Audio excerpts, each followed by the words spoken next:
More than 160,000 migrants had crossed the border into the Yuma sector as of July. According to the latest numbers from Customs and Border Protection, and local officials told Congress today that they need to keep from being overwhelmed by that surge. As Alex Cullen reports from our Washington bureau. Yuma County Supervisor Jonathan Lyons told a House panel that his community wants to help the migrants who are moving in, but that they can't do it on their own and that they need help from the federal government to keep from drowning.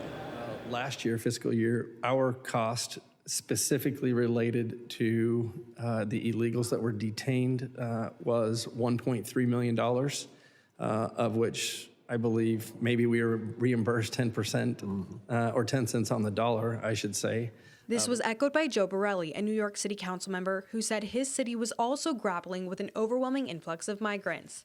Right now, almost every community in our city is on edge, fearing the next migrant shelter will be in their backyard, worrying about how this growing crisis will affect every aspect of life in New York. Lyons said every aspect of life in Yuma is already being affected. Migrants need shelter and food. They sometimes need medical care, and some will call 911 for help. He says the county responds at its own cost and at the cost of services that should go to county residents.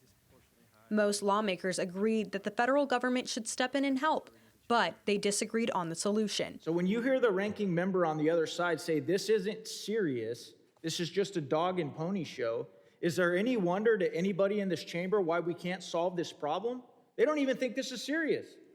Democrats said local governments need help, but they also said migrant contributions to the U.S. in taxes and labor should not be overlooked. New York Congressman Dan Goldman was adamant that members of both parties can and must work together. As we work, hopefully together, to fix our broken immigration system, because both Democrats and Republicans agree that it's broken.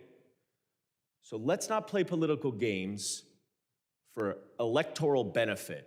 Let's get together and find some actual solutions. Lyons said after the hearing that he hopes lawmakers can work together like Republicans and Democrats do in his county, a model he said Congress should follow despite the squabbling today. In Washington, Alex Cullen, Cronkite News. Back to you, Aaron.